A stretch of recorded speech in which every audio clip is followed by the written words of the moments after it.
Zion full gospel ministries of India, Thiruvananthapuram Nedumangad. Bible quiz. ഫിലിപ്പിയർക്ക് എഴുതിയ ലേഖനം 1-2 അധ്യായങ്ങൾ. ബൈബിളിൽ എത്രാമത്തെ പുസ്തകമാണ് ഫിലിപ്പിയർക്ക് എഴുതിയ ലേഖനം?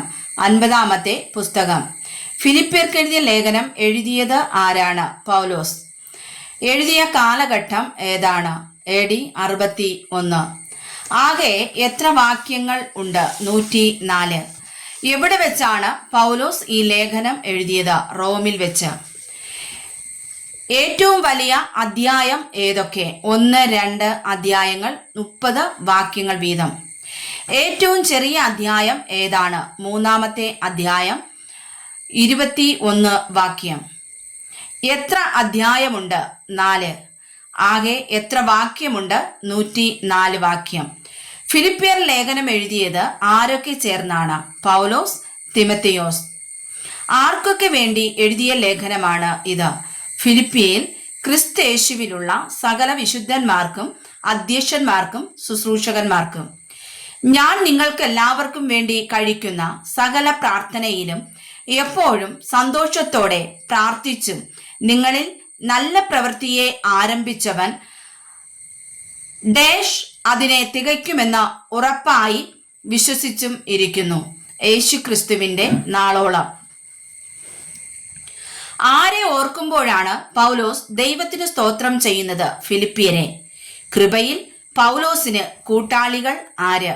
ഫിലിപ്പിയർ. പൗലോസ് തന്റെ ബന്ധനങ്ങളിലും സുവിശേഷത്തിന്റെ പ്രതിവാദത്തിലും സ്ഥിരീകരണത്തിലും ഹൃദയത്തിൽ വഹിക്കുന്നത് ആരെ? ഫിലിപ്പിയരെ. എങ്ങനെ? ഫിലിപ്പിയരെ കാണാൻ താൻ വാഞ്ചിക്കുന്നതിന് ദൈവം സാക്ഷി എന്നാണ് പൗലോസ് പറയുന്നത്. ക്രിസ്തയേശുവിന്റെ ആർദ്രതയോടെ. ക്രിസ്തുവിന്റെ നാളിലേക്ക് നിർമ്മലന്മാരും ഇടർച്ചയില്ലാത്തവരും ദൈവത്തിന്റെ മഹത്വത്തിനും പുകഴ്ചയ്ക്കുമായിട്ട് ഡേഷ് നിറഞ്ഞവരുമായി തീരണമെന്ന് ഞാൻ പ്രാർത്ഥിക്കുന്നു. യേശു ക്രിസ്തുവിനാൽ നീതിഫലം. പൗലോസിന്റെ ബന്ധനങ്ങൾ ആരു നിമിത്തം ഉള്ളതാണ്? ക്രിസ്തു നിമിത്തം. ചിലർ ക്രിസ്തുവിനെ എന്തൊക്കെ നിമിത്തം പ്രസംഗിക്കുന്നു? അസൂയയും പിണക്കവും. സ്നേഹത്തിൽ അല്ലാതെ ക്രിസ്തുവിനെ പ്രസംഗിക്കുന്നവർ പൗലോസിനെ എന്താണ് ചെയ്യുന്നത്? പൗലോസിന്റെ ബന്ധനങ്ങളിൽ ക്ലേശം വരുത്തുവാൻ നിർമ്മലതയോടെ അല്ല, ശാഠ്യത്താൽ ക്രിസ്തുവിനെ പ്രസംഗിക്കുന്നു. എനിക്ക് ജീവിക്കുന്നത് ക്രിസ്തുവും മരിക്കുന്നത് ലാഭവുമാകുന്നു. ഇത് പറഞ്ഞത് ആര്? പൗലോസ്. പൗലോസ് താൻ ജഡത്തിൽ ഇരിക്കുന്നത് ഏറെ ആവശ്യമെന്ന് ആർക്കു വേണ്ടി പറഞ്ഞിരിക്കുന്നു? ഫിലിപ്പിയർക്ക് വേണ്ടി. ക്രിസ്തുവിൽ വിശ്വസിപ്പാൻ മാത്രമല്ല, അവനു വേണ്ടി കഷ്ടം അനുഭവിപ്പാനും കൂടെ നിങ്ങൾക്ക് വരം നൽകിയിരിക്കുന്നു. ഇത് പറഞ്ഞതാര്? പൗലോസ്.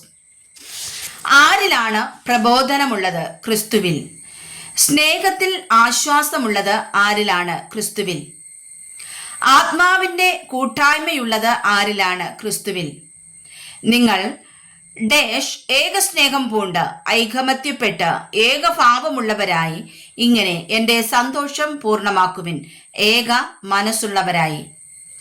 ശാഠ്യത്താലോ ദുരഭിമാനത്താലോ ഒന്നും ചെയ്യാതെ താഴ്മയോടെ ഓരോരുത്തൻ മറ്റുള്ളവനെ തന്നെക്കാൾ ശ്രേഷ്ഠൻ എന്ന് എണ്ണുവിൻ. ഫിലിപ്പിയരോട് ഇത് പറഞ്ഞതാര്?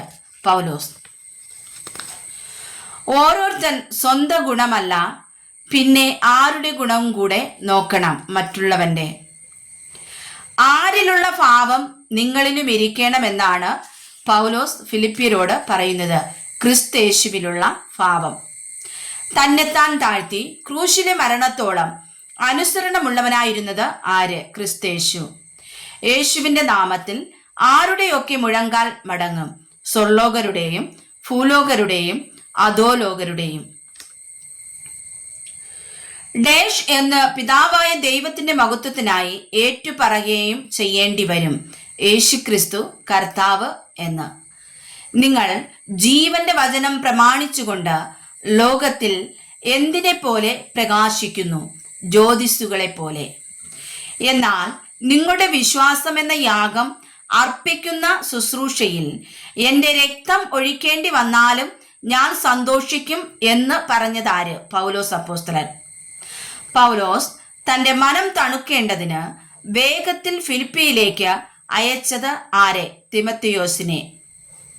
നിങ്ങളെക്കുറിച്ച് പരമാർത്ഥമായി കരുതുവാൻ ഡാഷ് എനിക്ക് മറ്റാരുമില്ല, തുല്യ ചിത്തനായി. നിങ്ങളെക്കുറിച്ച് പരമാർത്ഥമായി കരുതുവാൻ എനിക്ക് തുല്യ ചിത്തനായി മറ്റാരുമില്ല എന്ന് പൗലോസ് പറഞ്ഞത് ആരെക്കുറിച്ചാണ്? തിമത്തിയോസിനെ. മകൻ അപ്പൻ എന്നതുപോലെ പൗലോസിനോട് കൂടെ നിന്നത് ആര്? തിമത്തിയോസ്. സഹോദരനും കൂട്ടുവേലക്കാരനും സഹപഠനും നിങ്ങളുടെ ദൂതനും പൗലോസിന്റെ ബുദ്ധിമുട്ടിൽ ശുശ്രൂഷിച്ചവനും ആര്? എപ്പഫ്രൊദിത്തോസ്. ദീനം പിടിച്ച് മരിപ്പാറായത് ആര്? എപ്പഫ്രൊദിത്തോസ്. ആരെ കർത്താവിൽ പൂർണ്ണ മനസ്സോടെ പൂർണ്ണ സന്തോഷത്തോടെ കൈക്കൊള്ളുവിൻ എന്നാണ് പൗലോസ് പറഞ്ഞത്? എപ്പഫ്രൊദിത്തോസിനെ. എനിക്ക് വേണ്ടിയുള്ള നിങ്ങളുടെ ശുശ്രൂഷയുടെ കുറവ് തീർപ്പാനല്ലോ അവൻ തന്റെ പ്രാണനെ പോലും കരുതാതെ ക്രിസ്തു യേശുവിന്റെ വേല നിമിത്തം മരണത്തോളം ആയിപ്പോയത്. പൗലോസ് ആരെ കുറിച്ചാണിത് പറഞ്ഞിരിക്കുന്നത്? എപ്പഫ്രൊദിത്തോസിനെ.